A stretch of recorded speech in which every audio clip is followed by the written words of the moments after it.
Pour l'exercice 50, on nous dit déterminer la partie réelle et la partie imaginaire des nombres complexes suivants. On rappelle que la forme algébrique d'un nombre complexe Z, c'est A plus IB, où A et B sont deux réels. Sa partie réelle, c'est R de Z qui est égal à A. Et sa partie imaginaire, c'est I de Z qui est égal à B. Donc on comprend que pour toutes ces questions, il va falloir développer et réduire les expressions pour les mettre sous la forme algébrique. On commence par la A. On constate que les deux parenthèses contiennent des quantités avec des signes opposés. 3, moins 3. 2i, moins 2i. Donc on comprend que l'une des parenthèses est l'opposé de l'autre. Donc on peut mettre un moins, par exemple, juste à gauche de la première parenthèse, pour dire que ce moins devant la parenthèse provoque le changement des signes à l'intérieur de la parenthèse. Et pour avoir l'ordre de la deuxième parenthèse, il nous suffit juste de mettre le 3 avant le moins 2i. Et là, on voit bien qu'on a la même quantité, ce qui nous permet de l'écrire sous la forme d'un carré. Et donc là, on reconnaît la deuxième identité remarquable. On va développer cette identité remarquable dans une parenthèse. Donc on sait qu'on a A moins B au carré. Donc ça nous fait A au carré, c'est-à-dire 3 au carré qui donne 9. Ensuite, on a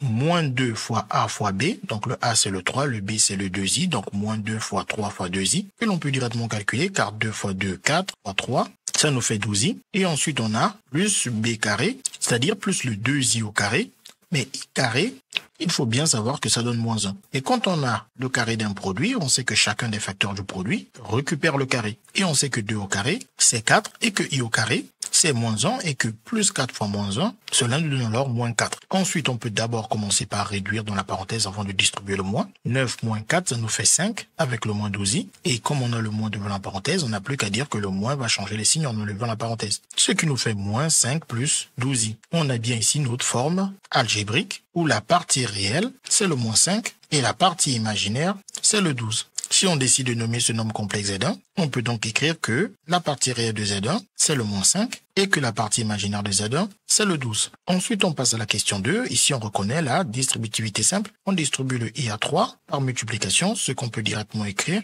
3i, puis on distribue le I à plus i. Comme c'est rien d'écrit, ça veut dire plus i distribué à plus i. Et ce plus i, on l'écrit juste i. Donc ce qui nous fait i fois i, c'est-à-dire i carré. Mais i carré, on l'a déjà rappelé que c'est moins 1 et plus c'est moins. Ça nous fait un moins 1. Et ici, on peut l'écrire dans l'ordre a plus ib en moins 1 plus 3i. Donc là, on a notre forme algébrique où la partie réelle a c'est moins 1 et la partie imaginaire b c'est 3. En nommant z de ce nombre complexe, on peut écrire que Z2 égale à cette quantité, donc par conséquent, la partie réelle de Z2, c'est moins 1, et la partie imaginaire de Z2, c'est le 3. Ensuite, pour la question C, on va faire de la double distributivité ici. Le 2 est distribué à 1, ça fait 2 fois 1 qui donne 2. Et ensuite ici, s'il n'y a rien d'écrit, c'est parce que c'est comme un plus, c'est même exactement plus 2. Donc ce plus 2 distribué à moins 2i, ça nous fait plus 2 fois moins 2i, et plus c'est moins va nous donner moins, et 2 fois 2, 4 avec le i, ça nous fait moins 4i. Et ensuite le plus i, on le distribue à 1, et plus i fois 1, ça fait plus 1i, et on n'a pas besoin d'écrire le 1, on écrit juste i.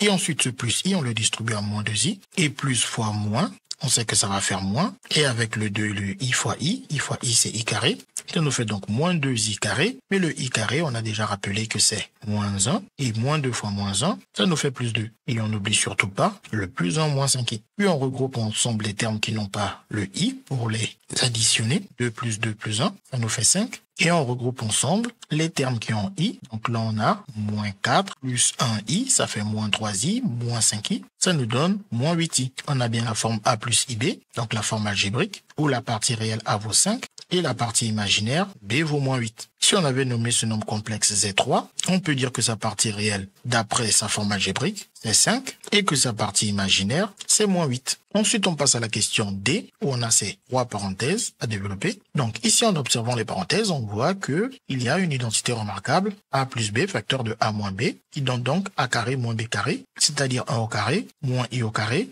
avec la deuxième parenthèse qui reste telle quelle. Mais 1 au carré, on pouvait directement dire que c'est 1, et i carré, on sait très bien que c'est moins 1, et avec l'autre moins, on peut dire que ça fait plus 1. Et 1 plus 1, c'est 2, et avec la deuxième parenthèse, on n'a plus qu'à appliquer la distributivité simple. Le 2 est distribué à 2, ça fait 2 fois 2, qui vaut 4, et ensuite, comme on n'a rien écrit, on sait que c'est un plus 2. Ce plus 2 distribué à moins 3i, plus c'est moins, ça fait moins, 2 fois 3, 6, avec le i, ça nous fait moins 6i. On a bien la forme a plus ib, où le a qui est la partie réelle vaut 4, et le b qui est la partie imaginaire vaut moins 6. Si on avait nommé ce nombre complexe Z4, à l'aide de sa forme algébrique, on peut dire que la partie réelle de Z4, c'est notre a qui vaut 4, et que la partie imaginaire de Z4, c'est notre b qui vaut moins 6. CQFD, ce qu'il fallait découvrir.